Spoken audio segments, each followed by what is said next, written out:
Hello everyone, dear students. Last time हमने topic cover किया था सेल्स इन सीरीज़, यानी कि दो सेल या दो से ज़्यादा सेल्स को जब सीरीज़ में जोड़ते हैं तो उनकी नेट यानी इक्विवेलेंट ईएमएफ कितना रहता है और इक्विवेलेंट ईएमएफ के साथ साथ इक्विवेलेंट इंटरनल रेजिस्टेंस कितनी रहती है। इनके एक्सप्रेशन हमने फाइंड आउट किए थे। आज हम इससे मिलता जुलता नेक्स्ट टॉपिक करने जा रहे हैं, जिसकी हेडिंग है सेल्स इन पैरेलल, यानी दो सेल को यदि अगर हम पैरेलल में जोड़ते हैं तो वो दोनों मिल करके कितना ईएमएफ रहता है उनका और कितनी इंटरनल रेजिस्टेंस सर्किट को देते हैं, इसको हम फाइंड आउट करेंगे। सबसे पहले हम इस डायग्राम को अच्छे से देखेंगे कि डायग्राम की एक्सप्लेनेशन ही अगर आपको अच्छे से समझ आ गई तो आप इस पूरे आर्टिकल को आराम से कर सकते हैं। सबसे पहले हमने दो सेल्स लिए, एक सेल लिया E1 ईएमएफ है उसका, दूसरा सेल लिया E2 उसका ईएमएफ है, इसका इंटरनल रेजिस्टेंस है स्मॉल r1 और इसका स्मॉल इंटरनल रेजिस्टेंस है स्मॉल r2। दोनों की जो पॉजिटिव प्लेट है उधर से करंट चलता है किस तरफ, नेगेटिव की तरफ, यानी इधर से घूमते हुए इस तरफ को आएगा, क्योंकि ये वाली दोनों साइड कैसी है, नेगेटिव, और ये वाली दोनों साइड कैसी है, इस तरफ वाली पॉजिटिव। ये E1 के उस तरफ वाली साइड जो है वो पॉजिटिव है और इस साइड वाली जो है वो नेगेटिव है। इसमें से करंट चला E1 और इसमें से करंट चला I2, I1 और I2। ये दोनों यहाँ पर B पॉइंट पर मिल करके A पॉइंट की तरफ जा रहे हैं और ये दोनों I1 प्लस I2 मिल करके कितने हो रहे हैं, I, क्योंकि हम जानते हैं पैरेलल में करंट डिवाइड होता है।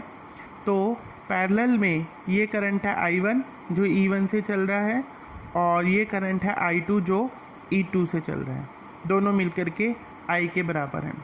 यही A पॉइंट को यदि हम घुमा करके यहाँ पे जोड़ दें D से, तो D से ये I करंट इस तरफ को फ्लो करेगा, यानी ये पॉजिटिव से किधर आता है, ऐसे घूमते हुए नेगेटिव की तरफ आता है।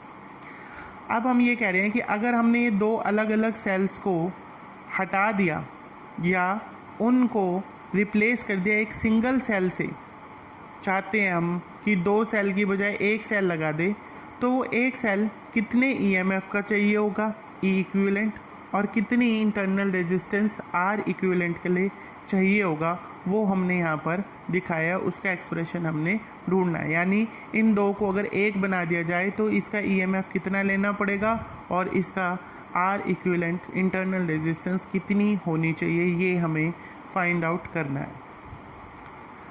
अब हम इसी चीज़ को लिखेंगे कि let I1 be the current flowing through E1।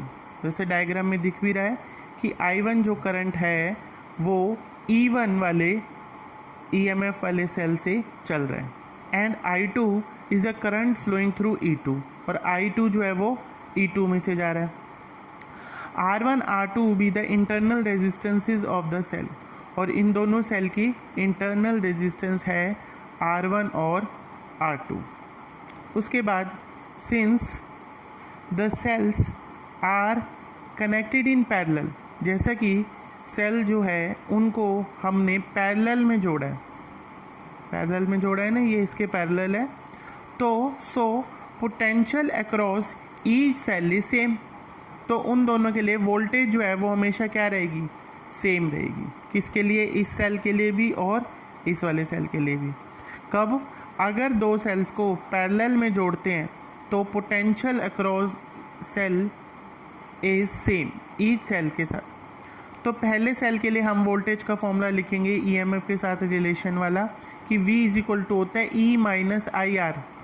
तो पहले सेल के लिए अगर हम लिखेंगे V वोल्टेज, तो वो क्या हो जाएगा, E1 minus I1 R1। General expression होता है V is equal to E minus I R, पर पहले सेल के लिए E कितना E1, I कितना I1, R कितना R1। तो हमने यहाँ से इस I1 की वैल्यू निकाल दी क्रॉस मल्टीप्लाई करके, यानी इसको उधर ले गए और इस V को इधर ले आए। E1 में से ये V इधर आएगा तो क्या हो जाएगा, माइनस हो जाएगा, और I1 R1 जो इधर गया था प्लस होकर, उसमें से R1 को हमने नीचे ले गए ताकि करंट की वैल्यू निकाल ली जाए। इक्वेशन नंबर 1 हमने इसको नाम दे दिया। सिमिलरली इसी तरीके से I2 निकालिए, सेकंड सेल के लिए भी हम यूँ ही लिखेंगे। क्या लिखेंगे? E2 माइनस I2 R2, यहाँ से I2 की वैल्यू निकाल ली, कितनी होगी? E2 minus V upon R2, equation number 2।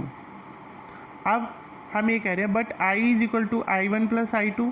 हम देख सकते हैं डायग्राम में कि I जो है वो किसके बराबर है? यहाँ से ये I1 आ रहा है ऐसे, और E2 से ये I2 ऊपर जाके B के पास, A के पास जा रहा है। तो हम देख रहे हैं कि I जो है वो I1 प्लस I2 से मिलकर के बना है, इसलिए I1 की वैल्यू कितनी? इक्वेशन नंबर 1 में लिखिए E1 minus V upon R1, और I2 की कितनी है? E2 minus V upon R2, ये लिख दी यहाँ पर। उसके बाद हमें बस सॉल्व करना है। हमने पहली टर्म को इसमें से, जैसे ये पहली टर्म होगी E1 बाय R1 और ये वाली होगी E2 बाय R2, इनको यहाँ पर रख लिया। पहली टर्म को E1 bye R1 plus E2 bye R2, और पीछे वाली दोनों टर्म्स को ब्रैकेट में रख लिया और माइनस कॉमन ले लिया। माइनस V अपॉन R1 था, माइनस V अपॉन R2 था, माइनस कॉमन ले लिया, ब्रैकेट लगा दी, अंदर प्लस बच गया। उसके बाद I इज इक्वल टू, इनका एलसीएम ले लिया, R1 R2, और ये हो गया E1 R1 plus E2 R1, यानी 1 के साथ 2 है और 2 के साथ 1 है। ये हम एलसीएम लेंगे, सिर्फ सिंपल एलसीएम लिया गया। माइनस V अपॉन, इधर भी एलसीएम ले लेंगे, इन दोनों का एलसीएम क्या आएगा? R1 R2, और इधर जाएगा R1 और इधर जाएगा R2। फिर उसके बाद हमें किसकी वैल्यू निकालनी है? वही इक्वेशन लेके छोड़ने, V is equal to E minus R, यानी V की वैल्यू निकालनी है। तो हम इस पूरी टर्म को, ये जो पीछे वाली है, इस पूरी टर्म को हम इधर ले आएंगे, इधर ले आए, प्लस की हो गई, और इस पूरे में से ये I जो है वो इधर आकर के V वाली जगह पर आकर के इस साइड आ जाएगा, और ये माइनस हो जाएगा। हो गया माइनस, सिंपल। उसके बाद V के साथ ये जो ब्रैकेट है, इस सारे को हम उस साइड ले जाएंगे। जब ये ब्रैकेट उस साइड जाएगी तो ये दोनों टर्म्स के साथ डिवाइड होगी, यानी पहली टर्म के साथ डिवाइड होगी। डिवाइड होने के बाद मतलब हम यूँ भी लिख सकते हैं, मल्टीप्लाई करके उल्टा। डिवाइड करने का मतलब भी होता है ना, डिवाइड का साइन हटता है तो क्या आता है? मल्टीप्लाई, और रेसिप्रोकल हो जाता है। अगर हम इसको यहाँ पे डिवाइड में ले जाते तो मल्टीप्लाई हो गया, और इसका उल्टा कर दिया, R1 R2 ऊपर चला गया, R1 प्लस R2 नीचे, और ये इससे सामने वाली टर्म कट गई। इसी तरीके से माइनस, यहाँ पे था खाली R, इसके नीचे भी अगर हम डिवाइड करेंगे इस वाली टर्म को, उधर जाकर के ये डिवाइड होनी है, इसके नीचे भी जाएगी, पूरे के नीचे जाती है, तो इसकी भी उलट गई ये टर्म, यानी R1 R2 ऊपर चला गया और R1 प्लस R2 नीचे चला गया। यानी हमारे पास ये बच गया E1 R2 plus E2 R1, और डिवाइड में चला गया R1 plus R2 minus I into R1 R2 upon R1 plus R2। ये इक्वेशन नंबर 1 आ गई।